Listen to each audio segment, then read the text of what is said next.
Bilang selebrasyon ng Nutrition Month ngayong taon ay isinentro ng Department of Health ang okasyon sa kalusugan ng mga ina at sanggol sa unang 1,000 araw. First 1,000 days ni baby, pahalagahan para sa malusog na kinabukasan. Ito ang naging tema ng Department of Health's National Nutrition Council o DOH-NCC bilang pagdiriwang ng National Nutrition Month ngayong taon. Layunin nito na mabigyan ng kamalayan ang mga ina at sanggol upang mapangalagaan ang kanilang kalusugan mula pagbubuntis hanggang sa ikalawang taon. Tinawag ni Provincial Nutrition Coordinator Iluminada de Guzman na golden opportunity ang unang 1,000 araw ng buhay ng bawat bata.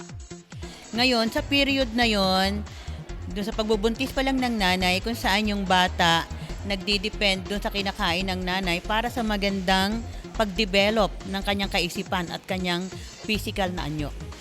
Doon kasi sa pag-develop na yon, kailangan maganda ang nutrition nating ibigay. Talagang kumpleto yung mga vitamins and minerals, may karagdagang pagkain para maganda ang maging pag-develop ng bata sa sinapupunan pa lang ng nanay. Pag nagkulang kasi ng pagkain yung bata, ang nagiging result nito yung undernutrition, yung overweight, pwede ding maging overweight kung sobra naman ang pagkain, at yung stunting or yung pagkabansot ng bata. Ito yung nangyayari pag hindi na pangalagaan during the first 1,000 days. Napag-alaman sa isang pag-aaral na isinagawa ng National Demographic and Health Survey o NDHS na isa sa 4 na sanggol na ipinapanganak sa Pilipinas ay underweight o kulang sa timbang. Sa tala naman ng DOH, maging ang isa sa 4 na buntis sa bansa ay kabilang din sa underweight, kaya't delikado ang kalagayan ng kanilang kalusugan dahil sa komplikasyon na hatid nito.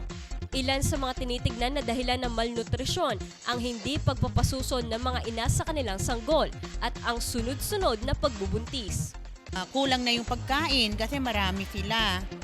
So yun nga yung nagiging resulta, nagkakaroon ng underweight kasi kulang na yung pagkain. Nagiging sakitin si baby, hindi na maalagaan ng nanay yung kailangan pag-aalaga kasi may kasunod na naman. And ganun din sa nanay, pwede siyang magkasakit pagka yung pagbubuntis niya ay taon-taon. Kasi kulang na din sa sustansya yung katawan niya, hindi na rin niya kayang pangalagaan yung sarili niya sa tamang pagkain.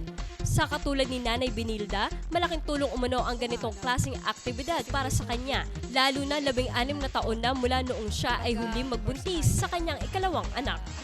Sinabi ko nga na 16 years old yung sinusundan nito. Kumbaga, first timer ako. Kaya I hope na masusunod ko yung mga patakaran ng pagbubuntis. Sa nagkandak po nito, nagpapasalamat kami na mga buntis na may matutunan kami at may matututunan pa. Danira Gabriel para sa Balitang Unang Sigaw. Unang Sigaw.